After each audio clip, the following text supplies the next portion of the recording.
to another episode of Azania in Therapy with your host, Thabang Tlaka. Today, we have another fascinating conversation. My guest, Tiyani Nkuna, an author, chartered quantity surveyor, currently pursuing her honors in psychology and works as a facility manager. But we also know she's a prolific writer. She's written numerous books, and I'm quite excited. We're going to sit down and have a good conversation about the interesting things she's thinking about pursuing and writing about. How are you, Tiyani? I'm good, Thabang. Thanks. How are you? Yeah, I'm good. Welcome. So, Tiyani, what does Tiyani mean? So Tiyani means be strong. You must be strong. In what? Yeah. In the Lord? In the Lord. Actually, it's motivated by, I think it's Ephesians 6. Okay. Be strong in the Lord. Oh, Tiyani. Yeah. Okay, so maybe let's, for those who don't know you, I mean, people know you mostly as a writer, or how do people know you generally now? I think people know me as a writer. Yeah. And from the workspace, my colleagues obviously would know me as a quantity surveyor. Yeah. So okay, basically that's more about it. That's your claim to fame. and what are you busy with now? Is it just work, or are you writing? Or I know we'll talk about your book, and I think you have a launch or something coming up. But what else have you been up to? So I've been in the process of growing, expanding, in a sense that I've been trying to push myself beyond my limits. Like I took on a new role, slightly different from quantity surveying, and also with my writing as well. I've been venturing into writing in different languages, which is quite interesting. And also with my studies, I've been to different institutions. So it's quite interesting. So I've been focusing on just growing beyond what I've always known, and just challenge myself to be to just see what can come out of me. I see, but that's good. I mean, you're into this development phase, but you're covering different aspects of your life. And what have you been, I suppose, thinking about lately? The things that are, preoccupying your mind. Is it psychology? Is it buying property? Is it? I think it's psychology. I find psychology interesting. And what I've been thinking about now generally is what motivates people to behave in a certain way. I found that fascinating. And I've been thinking a lot about emotional awareness, emotional ownership, being able to know what kind of emotions do you bring into situations when you interact with people. What kind of emotion do you bring into that? Because I've seen now with my new role, for example, I've met a lot of different people. People behave in a certain way, and before I became aware of my emotions and the things that I love doing, I was one person who would sit in a conversation, and if a person says something rude, I would internalize it and now turn it to, maybe for example, if a person is rude, then I'll think, okay, no, they're rejecting me, there's something wrong about me. And now being exposed to different kind of characters, and I'm learning to understand that when people behave in a certain way, it has nothing to do with me, but everything to do with how they are processing their thoughts and how they are feeling, and that also comes out in their behavior. So that's what have been occupying my mind, learning, okay, if a person behaves like this, they are giving us a product of what they've been thinking about.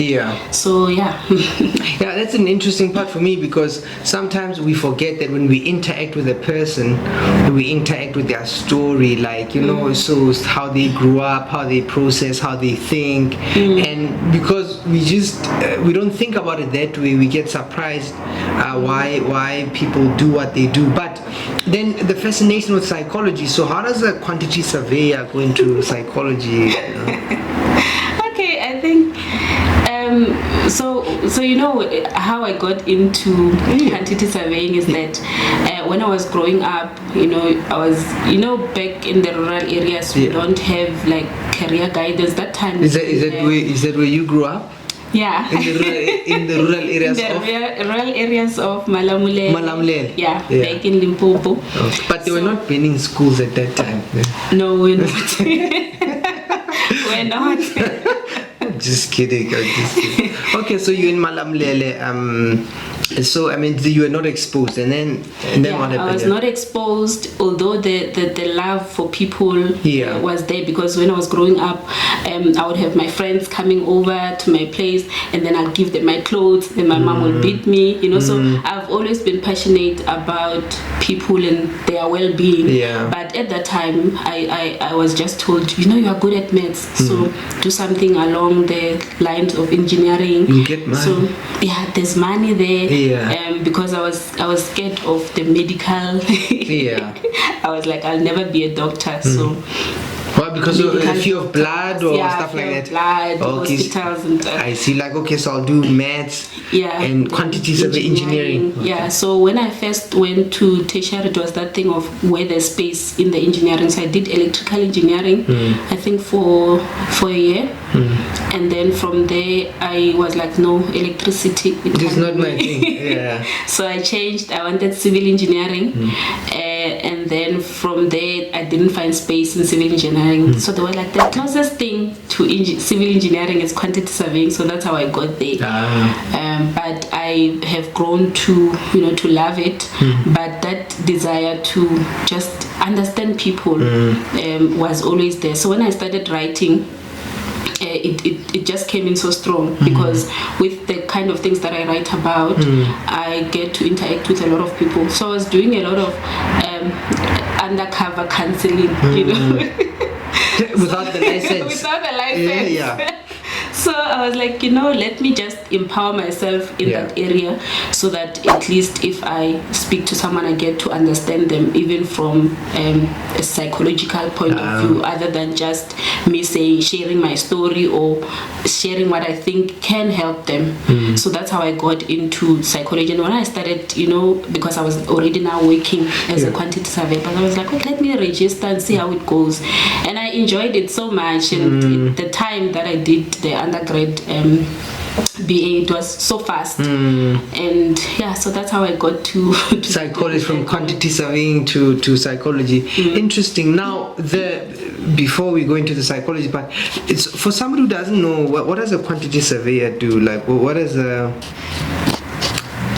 somebody who studied what you do typically do? Okay, so with the quantity surveyor, you deal with finances when it comes to whether construction. We do budgeting for projects. It can be maybe capital projects that people want to do. Then you do the budgeting, and then you also monitor that budget to ensure that you stay within the allowable. So it's mainly the financial part of. So you don't go out there and play with the soil and we do check the quantity.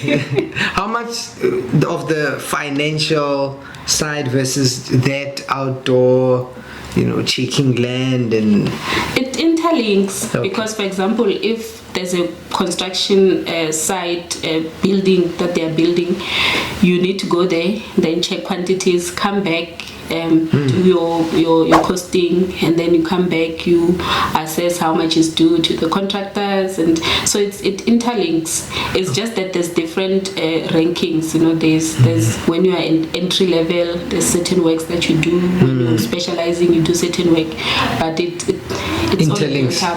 Okay, now thinking about building, different kinds of buildings, people and stuff like. So you were building people, but before the psychology, because when I see you in social media and all those things, I see that your books are like the kind of books Mamu Ruti would write. Are you like preaching somewhere or? No, okay. I'm a strong believer. What does a strong believer mean? I'm a Christian, hardcore Christian. Okay. And I am passionate about understanding God, and everything that comes with, having a relationship with God. So most of my writing is biblical based. Even if it's a story, I would find meaning in scripture and encourage along those lines. Like, for example, I wrote The Test of a Right Time. It's a story. So the whole point of The Test of a Right Time is motivated by how Sarah waited for Isaac. So the subtitle says, Awaiting Isaac, the son of the promise. So I bring that into everyday life. If you've been waiting for something in your life, you can find strength in that sense. Although there's a character in the book, you go through different phases, but it all links back to a certain scripture, a certain motivation, and along biblical, from a biblical point of view. Okay, so you're a Christian and you write from a biblical perspective, and you to teach, to encourage them. Do you often preach? You're not like youth leader No, I did quite a number of activities at church. You won't believe, I started at Sunday school. Okay. So I went through all the phases. No, I can't believe it.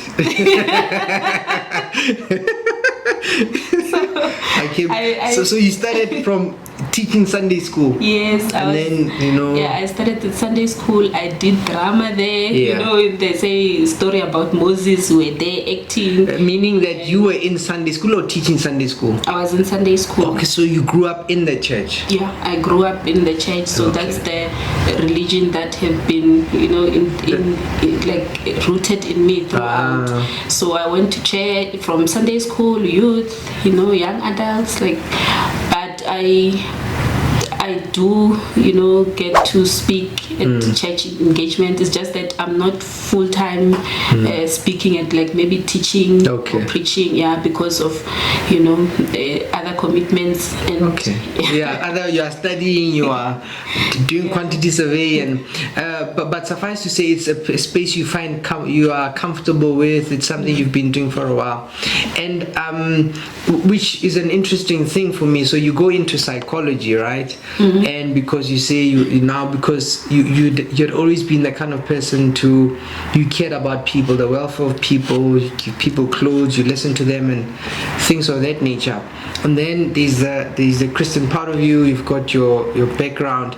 Now, how do they come together? Because I often like talking about this, so as a Christian, and when you do psychology, I don't know if you've ever been in church where the pastor would say, psychology won't help you. Have you ever had something like that? Yeah, I have.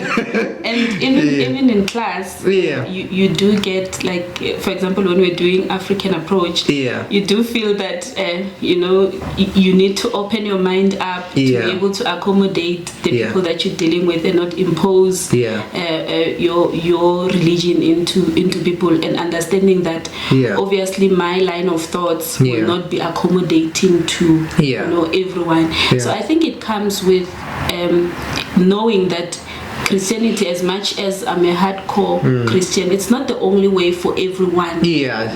So I guess it comes with embracing diversity and understanding that at church context they might have that thinking that maybe psychology will not work, but on the other hand, there's quite a lot of things that you can learn from psychology that can help in church. When I was saying to you that where does a believer draws a line to say, the situation that I'm in now, maybe the relationship that I'm in now has become toxic and it affects my mental health. So how do I then not trust God, who's able to do everything to change this person, and say, now I need to take care of me, and and be able to just focus on me, focus on my mental health, and instead of going into warfare zone, trying so hard to get to change a certain behavior about a certain person.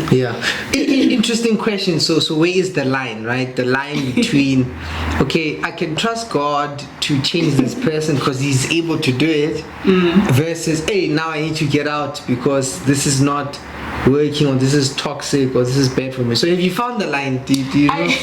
I wouldn't say I've found the line, but how I've been operating is that with me, grace, you know, sets the boundaries to say if you can't take something anymore, it calls for attention. You know, if I can still wake up and pray for this person and intercede, but it doesn't affect my day-to-day activities, it means I'm still operating within the parameters of grace to say you can still handle it. So sometimes I think where maybe the challenge becomes when you want to now go overboard and exhaust yourself. Now you can't think, you can't function on your day-to-day activities because you're in this warfare, praying, interceding for someone. So I think grace really so your measurement is like if you can't tolerate it anymore. You remind me of when I started, I was doing my undergrad.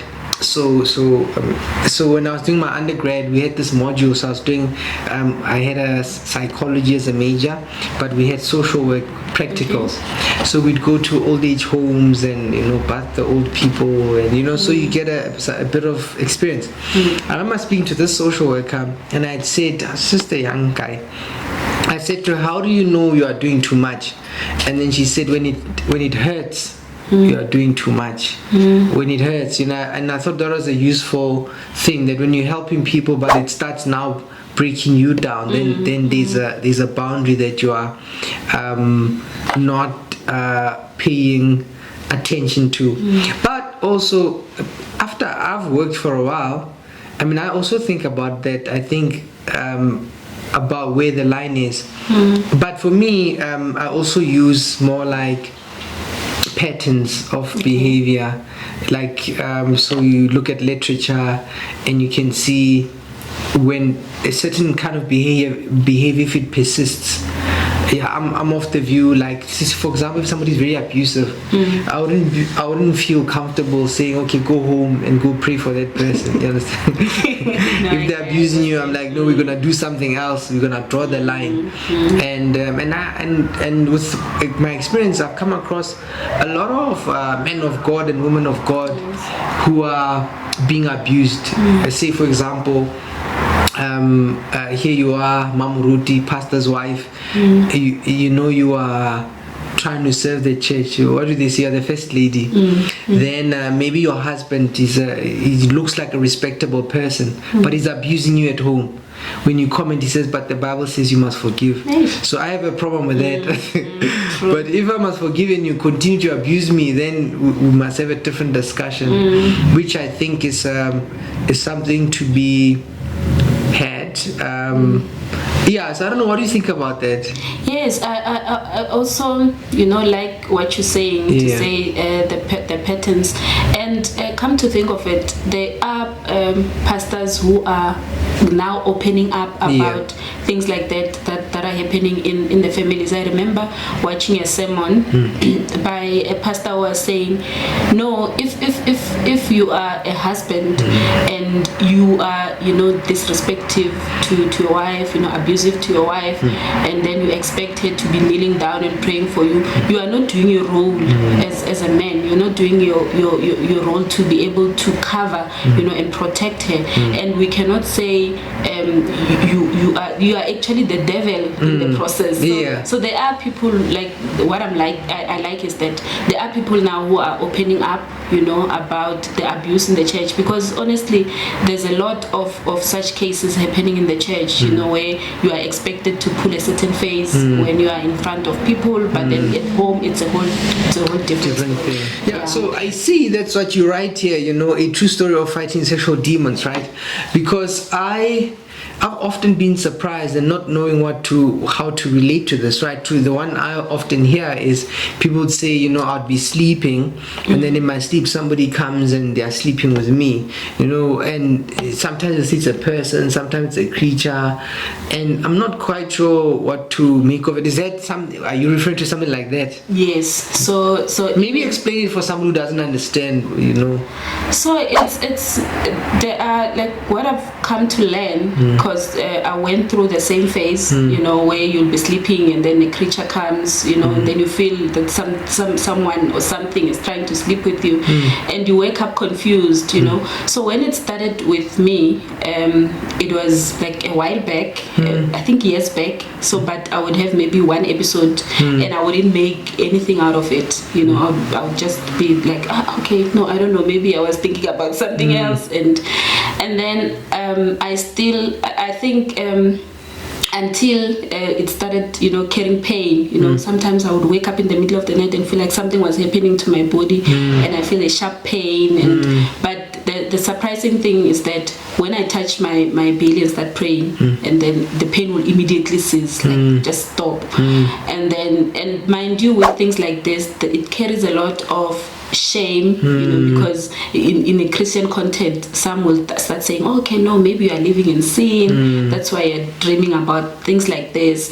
So it's not things that you can easily talk about. It's not things that you can easily say to someone, but I'm seeing this in my sleep, I'm going through this. That's why I say I call my book a place of comfort, a place where a person can read and say, oh, this thing happens, and I can pray against it and get deliverance from it. So what happens is that there's a creature or whatever that comes to sleep. Could you see what it looks like, or it just everything happens in your dreams, and then you wake up and feel the effects of it. So with me, and then it started like signaling if I'm in a relationship, and then if I had that dream, I knew that the relationship is not going to survive. So that's when I saw that this is more spiritual than I think. And I've had through the book, I've got to speak with a lot of people who are going through the same thing, and some will say they are violent ones that even when you sleep wearing the tightest of your tightest clothes, you wake up, your clothes are upside down. So it's quite intense. Like it's inside out reversed. Yes, but you slept normally with your clothes on and everything. So I went through that phase of fighting, saying, God, I don't know what this thing is, I don't know where it comes from. Some says some children, when you have maybe girls, dedicate them to you do ceremonies, dedicate them to the dead, things like that. So there's quite, we don't know where evil patterns came from, but it can be anything. You get involved with the wrong person, then you suffer these things. But yeah, it happens. I mean, something interesting I've observed, but nobody has ever maybe explained it to me. I was in a church one time, and when I was there, so this guy preaching says, I was just standing, and just behind me it was a young lady, and the man who was preaching says, you come out. So he points out at the lady, and he says, you come out. And then the girl, it was a little girl, but she had a voice of a man. I mean, that didn't sit well. I couldn't forget that. I mean, I was like, what is this, But I've never really had somebody explain that to me, what was going on. And then the voice said, no, she's mine, like a man. She's mine. Is it something like that you are referring to, where people get dedicated to people? People get dedicated to spirits. I wrote in the book traces of causes of evil patterns. Like, for example, maybe you find that maybe you're struggling to get a child, and then you get desperate, then you go to the wrong, you go consult in a wrong shrine, for example, and then they say, no, we'll give you a child, but this child will belong to us, and then they'll go do your river ceremonies and things like that, and then this child now grows with that, already with that blueprint to say this is what it's supposed to happen with their lives. So I think that's more like it. But where do you learn about these things? Like, how do you know these things? Is it stuff you've witnessed, or like people have told you about? I think because the reason I ask, you see, if somebody says, I'm studying, or I'm working and my things are not going well, as a psychologist, I'm like, okay, let's look at your I want to see your study schedule. You know, how are you studying? We're thinking memory. We're thinking, you know, you say I'm not getting a job. I'm interested in, okay, what do you say in the job interview? You know, so I'm thinking maybe are you struggling with anxiety? You're struggling with because some people say somebody's doing something to me, so before I write, I forget. But for me, if I think about anxiety, works that way. Like if you, because there's a fight, flight, and freeze response, and so if you are very anxious, of course your brain is going to make it hard for you to write, because at that time your brain is perceiving a threat. And then obviously when you are calm, they'll say normally when I walk out, I'll remember what I studied. Of course, because you are relaxed now. You understand? So if somebody said to you, yeah, I hear you, but I mean, why isn't that anxiety? Why is it like what's the difference between anxiety and like a spirituality? How do you tell the difference? You know, this thing that I'm not progressing, how do you know it's your neighbor bewitching you instead of you studying and or, you know, applying yourself? You know, I think that there's something that one pastor once said. He said once you can explain a series of, you know, events happening, like a certain pattern, but you cannot explain it in human form, then you must know that there's a behind that. Spiritual power behind influencing it.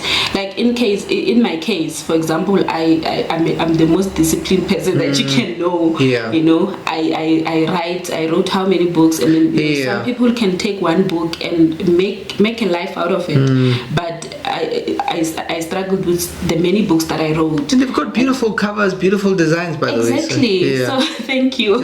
Proper and professional and Thank you. So once you find yourself in a space where you cannot explain naturally what is happening and in human form, then you must know that it's supernatural.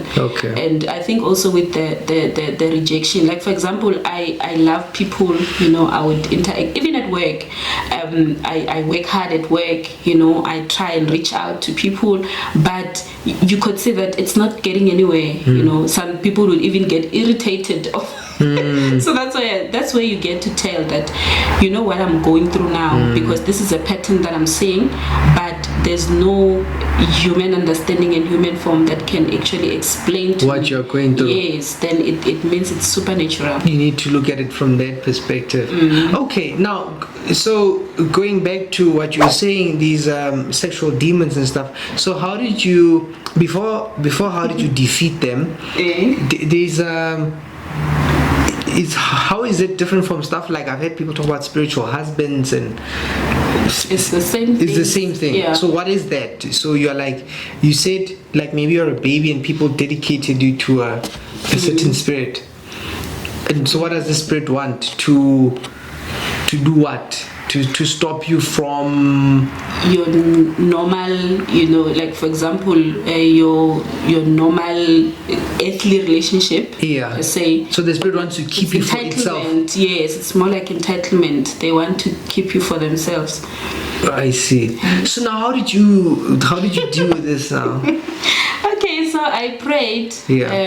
Like it was just, you know, consistent prayer. And in the book I also talk about the weapons of warfare. Which is, you know, I had to now dig, like you were saying, if you don't know the authority that you have in Christ, if you don't study to see what is made available for me, then you wouldn't know how to engage in when you face opposition. So with me, I had to deeply now learn where am I with God when it comes to deliverance. I had to declare, you know, my freedom in God. I had to learn how to do Holy Communion on my own, you know, and not rely on, you know, when you go to church on a Sunday, then you do Holy Communion. So it required a lot of, you know, a discipline. I had to look at purity now in a different sense, you know, not to say I'm depriving myself from things that my peers are enjoying, you know. So what do you mean purity? Purity, like, you know, dedicating your life, you know, living for God, you know. Because usually when you say purity, like people think of it in a sexual sense. No, I'm not sexually active. Is that what you're referring to, or like more broadly, like purity isn't you dedicate yourself, like you say, okay, I'm a Christian and I'm going to do things that God wants. Yes, so it's purity in a broad sense, but it also features, when it comes to sexual relations and things like that. And speaking of sexual relations, because now aren't you with this spiritual husband stuff, is it true, or what do you think? Let me ask you that. What do you think when people say it's through sexual relations people transfer spirits and things like that? Yeah, I think I can say I agree. Okay, maybe say more. Maybe explain it a little bit. Because even with me, like I could, when I started having all these dreams, some of them will manifest as a person that I've been with, there's somebody that I was in a relationship with, and I had to learn the concept of soul ties. So how do I entangle myself spiritually with someone when we engage in maybe sexual activities? So I would say it is something that is there, and sometimes it's things that maybe we'll overlook to say, okay, but I've just dated this person. I remember with me when I was going deep to say, okay, God help me, because I need to understand and I need to do what you want me to do. So help me in the process of dealing with this thing. So I had to look back, or I've been with this person, even breaking soul ties for people that you were not even intimate with. I remember there was someone that I almost got married to, and I had to understand that covenant, when it comes to covenant and soul ties, it goes deeper than just intimacy. Because remember, with in the Bible, I talk about Jonathan and David, where it says their souls were entangled together, and it was a brotherly relationship, but their souls were intertwined. So it goes deeper to say, I've made a covenant with this person to say I'm going to marry this person. So if that thing is not happening, I need to go back and break that covenant. To him? To the person? Or you break it in prayer? You break it in prayer. Okay. You break it in prayer. Another thing that I've learned is that it's not always everything that you see when you're praying, or maybe that God reveals when you're praying, that you can maybe engage with another person about. So with me, a lot of things happen in the secret place. I would deal with things, break whatever that God said, okay, break this. Like I went through that journey. I see. And when you say journey, you're talking about something that took a while. Yeah, I think over 3 years. I see, because then sometimes people just, when they're going through situations, they feel like it should happen now and stuff. Okay, maybe lastly on this part. So when people talk about spiritual ties and things like that, what's the difference between a spiritual tie and that maybe somebody just has a good sexual memory with somebody? Like, you understand? So, if somebody, no, I was it was so good, I just dream about them 5 years from now. And versus this is a spiritual tie. I think also, with anything that you dream, I've learned that when you wake up, the mood will tell you whether it was a good thing or a bad thing. I see. Besides the context of it. So if it is, like, for example, if you dream, maybe like you're saying, I wouldn't say sexual, because I don't know, when it comes to sexual dreams. People do say that I've just been thinking about this person, or but I've learned that when you wake up, it's either you wake up with a heavy heart, feeling dirty, feeling grieved, to say, but what is this? So there's nothing joyful about it. It's torment. What if it's shame because they told you like sex is bad, and you just had a dream about something like that? Now you're feeling it. So when you say the mood, what if it's just shame because of what you've been taught? Yeah, but spiritually, I think your heart will signal to say, yeah, but this I don't want happening in my life, and especially because, like in my case, it was just beings, creatures, different things. So it's more like torment. You maybe if it was happening maybe once or so it was like, I see. Then you feel, I just need to get out of this. I don't know what this thing is, but I just need it to stop. Yeah. So you wrote a book. You said it was Sarah Oh, Isaac, waiting what was the title? Awaiting, it's the test of her right time. So it says the test of her right time. Do you have thoughts about dating and stuff like that?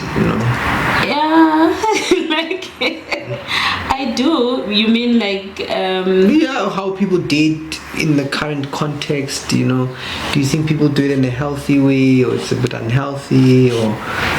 I think when it comes to dating, different things, people want different things from relationships. That's what I've observed. And I think some, like for example, a person would want security, someone's security, someone's emotional support. So it's different things for different people. And I think it's becoming harder and harder now to date. Because also women are not, we're actually having a conversation with my friend that women are not as thinking the way that our mothers used to think, especially when it comes to relationship. Our mothers didn't want a lot, from marriage and men. But then there are goals now, Now we have, targets, goals, partnership, and all these things. So I think really it's worth looking at, relationship from a different perspective. Okay, because it's something I also wonder about, talking about, things of that nature. Otherwise, besides that, what other things are you curious about when it comes to, or you think people should know, or you wish people were taught, or people should think about when it comes to spiritual warfare, faith, and all that? Okay, I think what I would say people should know, it's what I've been saying, just where they stand with God, so that you don't get derailed and you don't get to take somebody's theory of God into your own and incorporate it into your own. And so basically just to know, where you are and the weapons that you have, when it comes to warfare, what will get me to be, free from certain things, the power, the like the weapons of the warfare that I talk about, I talk about the blood of Jesus, the thing, Thanksgiving, the names of God, the names of Jesus. So it's about, I would say people should just be open, and invest, because once you want something to happen just now, that's where you become vulnerable. It puts you in a vulnerable state. So you just need to be willing to walk the path, walk the journey. And as far as psychology is concerned, so now you're doing your honors and you want to do your masters. Then you want to leave quantity survey. So and become a full-time psychologist with a TV show. And I'm just joking. But maybe say that I want to finish that TV show. I think with psychology, I've found it as a way of helping me even to put the patterns together in my life as well, because I'm learning a lot about people, about me also in the process of learning psychology. I'm also learning to also understand some of the things from a psychological point of view, especially growing up and everything. Like for example, my father, when I was growing up, my father was schizophrenic. And it's you would say it's witchcraft, from a traditional point of view. And when I got to learn, about psychology, I could now understand the behavior that he was displaying, hallucinating, all those kind of things. Then it could make sense, and people were not, aware of how to deal with, a person like him. So it has helped me to, decode, if I can call it like that, decode. I think that's a beautiful word. Yeah, because I think that's what it does. It decodes certain things we find strange. It makes sense. You are able to make sense of the world and people and yourself. So I just wanted to know, with you've been now doing this for quite some time. Yeah. And what would you say is the one thing that just kept you going? Because I know the journey is long. I'm looking at maybe 5 more years for me to do everything that is required in the profession. Yeah. So what would you say, kept you going? I don't know, curiosity. I think I've always had an interest in people. I find people fascinating. I don't think it's even a job. I'm just curious about people. I'm curious about the world, why people do what they do. Just curiosity. So that it's a hole that can't be filled. If I watch something on TV, I'm interested in why did they put it that way? Why did they do that? If I see somebody price something, I'm interested in how come you chose this pricing. When people make a speech, I'm always analyzing the pattern. So I think it's something that's always been in me. I've always been interested in why people do what they do, and psychology gave me that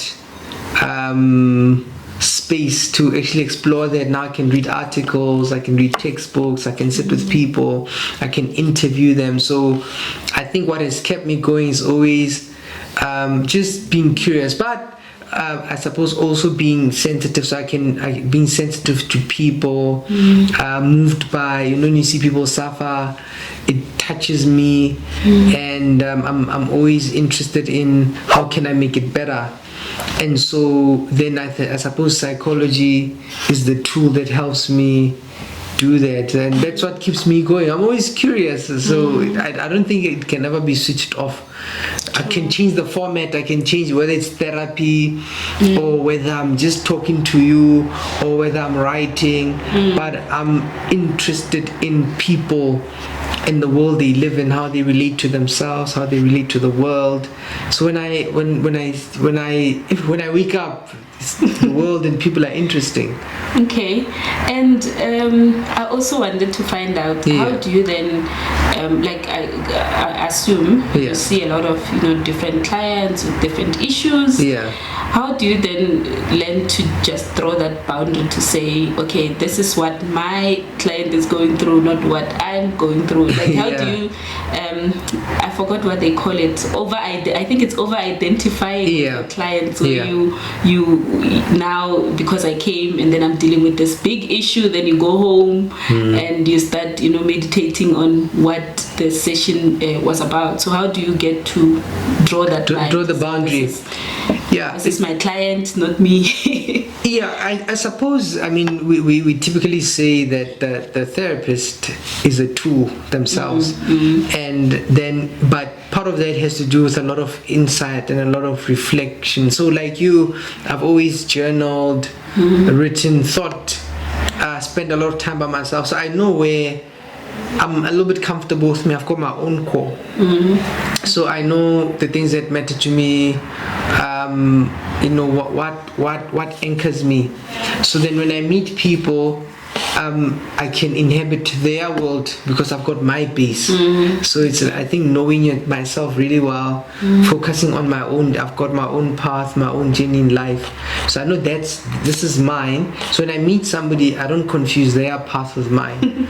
And I'm at peace with myself. So I'm okay with people being themselves. When I meet a person, I'm not necessarily interested in them being like me. I'm interested in, okay, what's your journey and how can I help you with your own journey? And so that's how I understand it, where I do think about people between sessions, but sometimes you'll be like something like, they're just into how do I help them, so I'll be thinking about it, but not to the extent where it starts worrying. It starts bothering me. Within the years I've had, I don't think you can avoid it. There will be people in situations where their story is so moving, like it will arrest you. So I've had there are people who are memorable. It's not everybody who's memorable. You remember certain people more than others. I don't know if I don't know if you can I can even say it, but you see different people, but they don't feel the same. Yeah, so some people stand out more than the other people, but generally I've got my own path, I've got my own boundaries, and understand my job and my training. Okay. So my training has taught me to say, okay, here's this person, what is their therapeutic goal? Okay, so you came here, so I ask, I'm interested, so you came here, so how do you know you got what you want? Okay. So success is according to your definition, not according to my definition. Then my part is I just have to be responsible in telling you what I can observe. It's like a tour guide. I'm like, where do you want to go? Yes, I want to go there. I'm like, yes, okay, it's fine, we can go there, but if we go that way, we must watch out for that and that. But ultimately I'm helping you go where you need to go. Okay, yeah, I think I do understand. Does it make sense? Yeah, it does. Yeah. It does. So yeah, but I think psychology is quite, interesting. So would you say you are more of cognitive? Which approach do I use? Because I trained here at the University of Pretoria, that's what resonated with me was more psychodynamic. Okay. But of course we got trained in the other ones. If I meet somebody with anxiety, I'm mostly psychodynamic. I think that's my core. Okay. But I will use, like, if somebody's anxious, we'll do CBT. I think generally those two, but I'm aware now and then I'll add a different tool, a different approach, depending on what the person is presenting with. But I'm mostly, because of where I studied, I suppose. Okay, because I've seen, so does that also has to do with, like, can the client guide you into which therapy to use, with which approach to use? Because I've had, I think maybe 2 or 3 friends saying things like, psychologists, you just talk, they just listen, so I would maybe assume that maybe they are going for somebody who's majoring maybe in a narrative approach, and maybe it's not working for them. Maybe they want it more cognitive, to be active, but I'm also interpersonal, so I'm into, so part of the job we educate, we psycho-educate. Part of why I do the podcast, the channel, because, like, people think, like, it works the way it works with a doctor. You go to a doctor, you say, doctor, I've got this and this, and the doctor says, okay, this is what you have, here are some pills. But therapy doesn't work that way. We say it's the relationship that heals. So it's the relationship with your therapist, because the relationship you have with your therapist is going to facilitate your growth. It's a space where you get to experiment with parts of yourself. You can revisit traumas, but in a manageable way. Somebody gets to contain you and then give you the things that you need to deal with in a manageable way. So part of that includes the relationship, like, how do you feel, how do you feel about today? I didn't feel like coming. How come? No, you irritated me. Like, you can tell your therapist, like, hey, last time you upset me when you said this. It's not like it's an atypical form of relationship. I think we don't do enough education about it. Like, people will say, I went to this psychologist and they upset me. If you're going to a psychologist and you're going to grow, at some point that person is going to upset you. Now, what people don't do is revisit the conversation. They quit, they leave, which is it's not how it's supposed to happen, because we believe that everything that makes me happy is good for me, and also everything that makes me sad is bad for me, which is not necessarily true. And so for me, I would encourage people to ask whoever they are working with, what is your approach? Or to say that I would like to talk about this, I find this helpful, I find that not helpful, and then you can bring that into therapy and talk about it. And that's how we heal, because you are engaging with a real person. Not like a computer, true. or somebody who's supposed to always make you feel nice and tell you nice things about yourself, because growth is often painful. I think, like you're saying, the liberty around it, to say I'm at liberty to be myself with my therapist. I think maybe that's where the challenge is, because I would now you have actually made me look at it in a different way, because I'm thinking of my friends who were saying to me they went to they were just talking, but not in that conversation they could have just said, nah, but I feel like I'm just talking, and you are not maybe giving input. Maybe the psychologist would have switched to say, okay, so this is what my clients expect. So if they don't know, like they won't actually know. And I don't know if you're familiar with the Alom. Ivan Yalom does. Have you done a lot of group work? So when you do group work, you come across that kind of work as well. And so part of what you also pick up, because he'll talk about the interactive therapist, that sometimes people actually enjoy somebody who interacts with them, as opposed to, remember, part of the thinking was, I want to listen to you. I don't want to color your experience. So when you talk, I don't want to influence your experience with my talk and things like that. So that's why some people hold back. It's not like they don't have thoughts. It's just they want you to also hear yourself. But when you hear yourself, part of the gift, why we don't tell people what to do, is that we want you to discover your own truth. Solution. Why? Because when you discover your own solution, you own it. If I tell you what to do, then I must always tell you what to do. So essentially, and they can come back and then you have to come back. You have to. You can come back and blame me. But it's much more of a gift when the therapist creates a space where you discover yourself, because then that lasts longer, or you've made the connection or the victory on your own.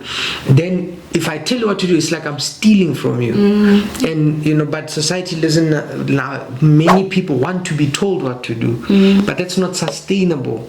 And so it's part of what we have to help people understand. Okay, it's like now the interview turned around, eh? So I was asking you, you see, like if this was therapy, something like that, you see, you talk, but it goes both. You have a conversation. Anything that I was supposed to ask you that I didn't ask you, or something you feel is important to ask? I think we've covered, most of the things. I think another thing that I've discovered, when I say I've been in a journey of trying to put patterns together also in my life, I discovered that when I was writing Deep and Hope, I was actually writing a lot of psychological things. But that time I didn't know that it was, psychology. Write about, I think there's a part where I say, having negative conversations with yourself.